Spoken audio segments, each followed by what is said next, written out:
हरीश की एक पत्नी थी जो बहुत बोलती थी और वह उसके ज्यादा बोलने से बहुत परेशान था। हरीश को पता चला कि जंगल में एक महात्मा आए हुए हैं।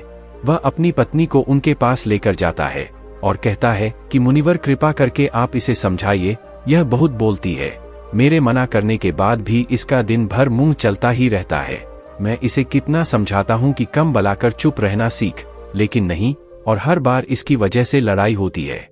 महात्मा मुस्कुराए और बोले, मैं तुम्हें इस बात को एक कहानी की मदद से समझाता हूँ। मेरा गुरु का एक शिष्य था जो बहुत बोलता था। वह हर समय इधर उधर की बातें करता था और कभी शांत नहीं रहता था। जब वह दान लेने के लिए जाता तो हर घर से एक नई कहानी लेकर आता और आश्रम के दूसरे शिष्यों को सुनाता।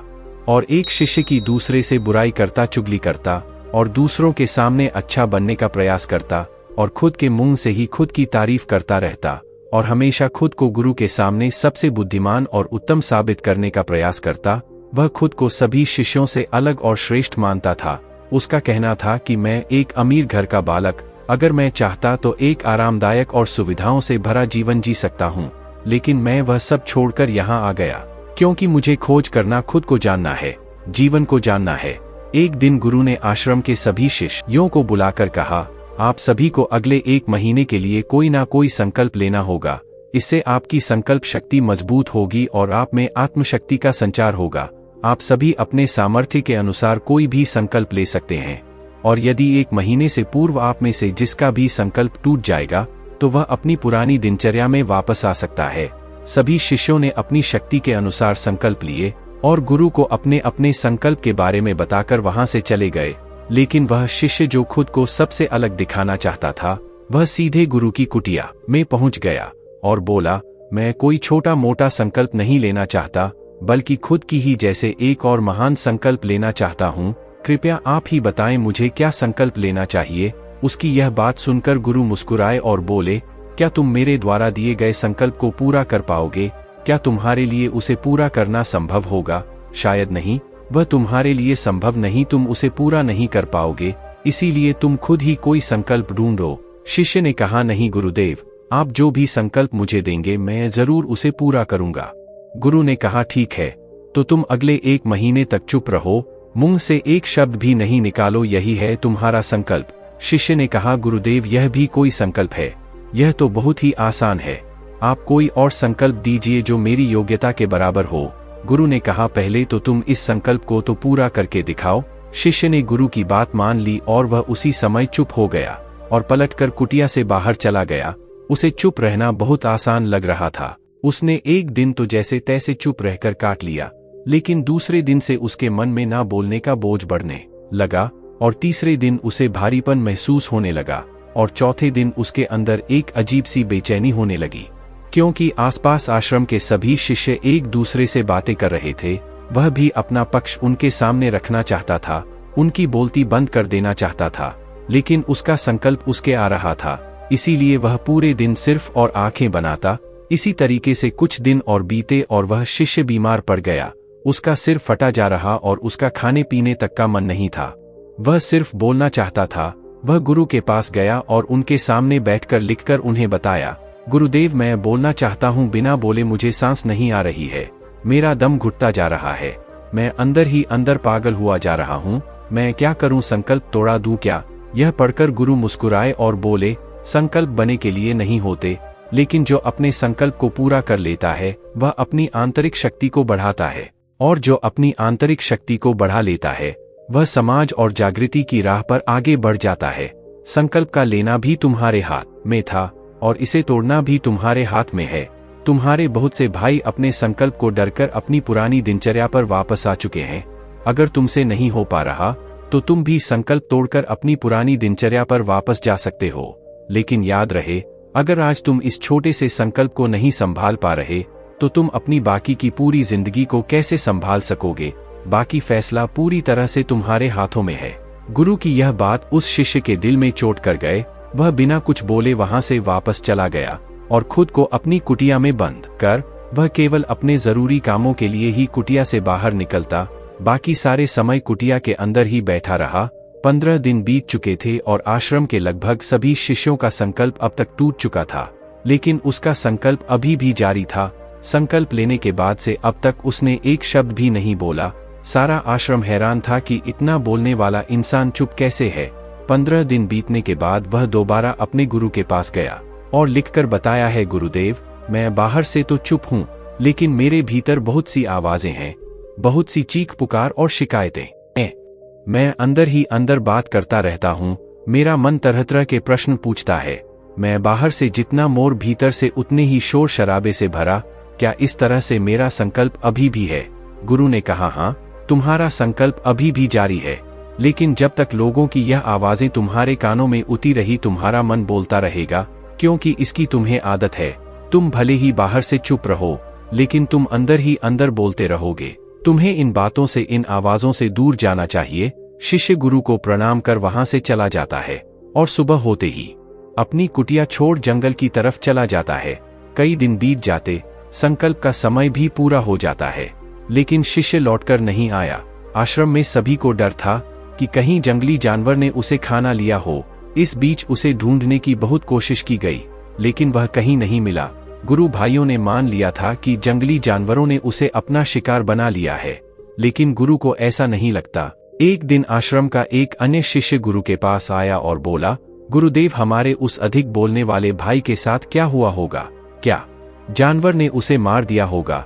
गुरु ने कहा, हो सकता है कि जानवरों ने उसे अपना शिकार बना लिया हो, लेकिन उसके ना लौटने की एक दूसरी वजह भी हो सकती है। शायद उसे वह मिल गया है जिसके लिए वह गया था। फिर शिष्य ने पूछा, गुरुदेव, क्या ज्यादा बोलना इतना हानिकारक होता है? गुरु ने बोला, कहा, इंसान के जीवन के बहुत सारे दुखों में से एक दुख यह भी है कि वह कभी चुप नहीं रह सकता, हमेशा कुछ ना कुछ बोलता ही रहता है। सिर्फ हमारे बोलने के कारण हमारे आधे से ज्यादा दुख पैदा होते हैं। हम में से कोई भी चुप नहीं रहना चाहता। हम बस सामने वाले को सुना देना चाहते हैं। जो भी हमारे मन में है सब निकालकर उसके मन में बैठा देना चाहते हैं। उसे समझा देना चाहते हैं कि देख, तू गलत है और मैं सही। इस तरीके से सुनने और सुनाने का यह काम जिंदगी भर चलता रहता है, लेकिन इस नासमझी में हम अपना समय, अपना जीवन, अपनी समझ और सबसे महत्वपूर्ण अवकीमती पल जो जिए जा सकते हैं, जिनको अनुभव किया जा सकता है, जिनमें आनंद को प्राप्त किया जा सकता है, यह सब खो देते हैं। लेकिन इसके बदले हमें मिलता क्या है?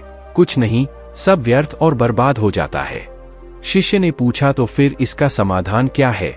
गुरु ने कहा, पूरी जागरूकता के साथ अपने विचारों को देखना, यही एकमात्र तरीका है। सारी मानसिक समस्याओं का वर्तमान में रहकर चिंतन करना, पूरी जागरूकता के साथ अपना काम करना, जिंदगी में चमत्कारिक बदलाव ला देता है। उसके बाद वह शिष्य गुरु से अपने प्रश्नों का उत्तर पाकर उनको प्रणाम करके वहां से चला गया। उस शिष्य को आश्रम छोड़ महीने का समय बीत चुका था, लेकिन उसकी कोई खबर नहीं।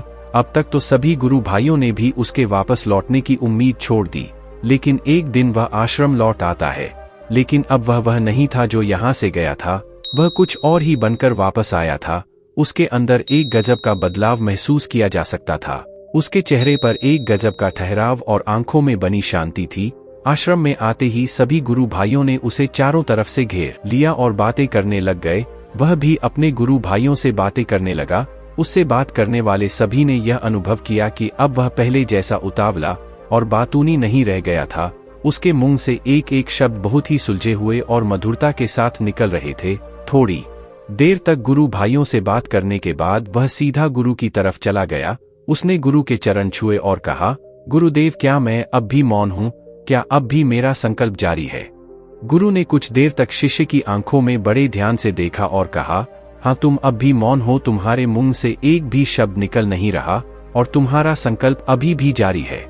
शिष्य ने कहा, गुरुदेव, जब मैं आश्रम से गया तो मैं मुंह से तो चुप था, लेकिन मेरे अंदर बहुत सी आवाजें थी, मन में बहुत से प्रश्न थे और वह बंद नहीं हो रहे थे।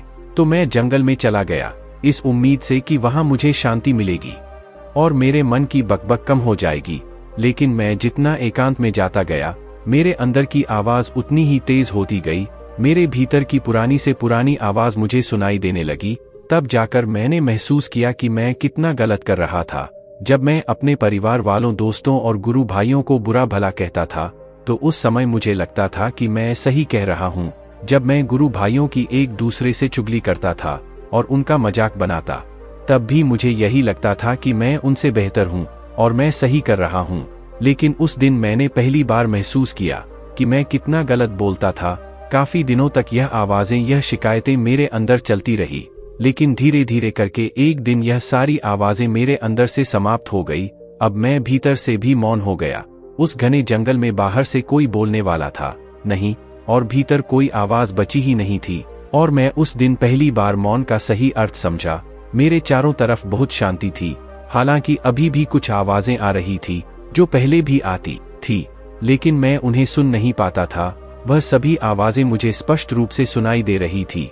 हवा के चलने की आवाज, चिड़ियों के चहक की आवाज और पानी के बहने की आवाज, यह सभी आवाजें मैंने पहली बार पूरे होश पूर्व सुनी। अपने चारों तरफ इतनी शांति मैंने पहले कभी महसूस नहीं की थी। तो इस शांति को भंग करने के लिए मैंने पहली बार अपने मुंह से कोई शब्द निकाला। मैं चिल्लाया, हे ईश्वर, यह कैसी शांति है? सभी कुछ इतना शांत क्यों है? ऐसा क्या हो गया? लेकिन मेरे चिल्लाने के बाद भी शांति भंग नहीं हुई। सब कुछ पहले जितना ही शांत था, बाहर भी और भीतर भी। हे गुरुदेव, मैंने अपने गुरु भाइयों से बात की, मैंने आपसे बात की। मैं बोल रहा हूँ, मैं चल रहा हूँ और मैं सब कुछ देख रहा हूँ, लेकिन मैं अपने भीतर एकदम एकांत में हूँ, मौन में हूँ। भीड़ में होता हूँ तब भी भीतर से अकेला एकांत में होता हूँ। जब मैं खुद में भी शोर करना चाहता हूँ तब भी एकांत में ही होता हूँ। अब सब दिखाई पड़ने लगा है, सब सुनाई पड़ने लगा है। गुरु ने कहा, जब तक हम बाहर की तरफ बोलते रहेंगे भीतर अशांति ही रहेगी, लेकिन जिस दिन हम भीतर की तरफ मुड़ जाएंगे तब हमारे मुंह से कुछ भी निकलेगा, हम शांत ही रहेंगे। दुनिया में जितनी भी बुराइयां हैं, ज्यादातर हमारे बोलने से ही उत्पन्न होती है, क्योंकि हम चुप रहना नहीं चाहते। हम जितनी जरूरत है उससे कहीं ज्यादा बोलते हैं। हम सामने वाले को सुनना नहीं चाहते, बल्कि उसकी बोलती बंद कर देना चाहते हैं। उसे समझा देना चाहते हैं कि मैं कौन हूँ, मैं क्या कर सकता हूँ, और यही हमारी जिंदगी का मकसद बनकर रह जाता है। हमारी सारी ऊर्जा व्यर्थ के बोलने में बर्बाद होती रहती है। ऐसे ही समाज में लोगों का जीवन दुखों से भर जाता है, जो हमेशा एक दूसरे को सुनाने में लगे रहते हैं। कभी एक दूसरे को सुनना नहीं चाहते, समझना नहीं चाहते, और चुप रहना तो उन्होंने कभी सीखा ही नहीं, क्योंकि चुप रहना उन्हें छोटा महसूस करवाता है।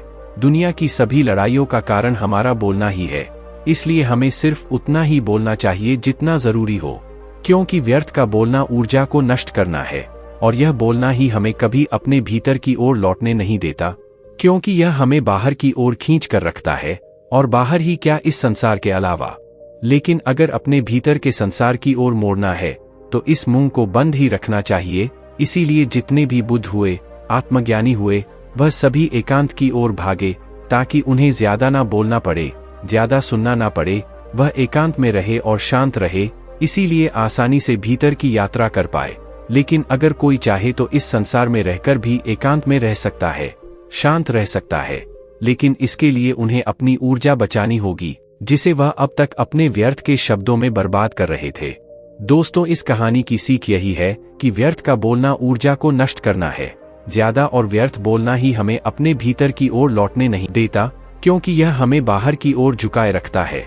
और जिन्हें भीतर की यात्रा करनी है, उन्हें अपने मुंह को बंद ही रखना चाहिए। मुझे उम्मीद है कि आपको यह कहानी पसंद आई होगी और काफी कुछ सीखने को मिला होगा। कहानी के बारे में अपने विचार आप हमें नीचे कमेंट बॉक्स में कमेंट करके बता सकते हैं। बाकी अगर यह कहानी आपको अच्छी लगी हो तो इस वीडियो को लाइक करें, और ऐसी और कहानी सुनने के लिए अभी विद इंस्पायर चैनल को सब्सक्राइब कर ले। तो मिलते हैं दूसरी वीडियो में।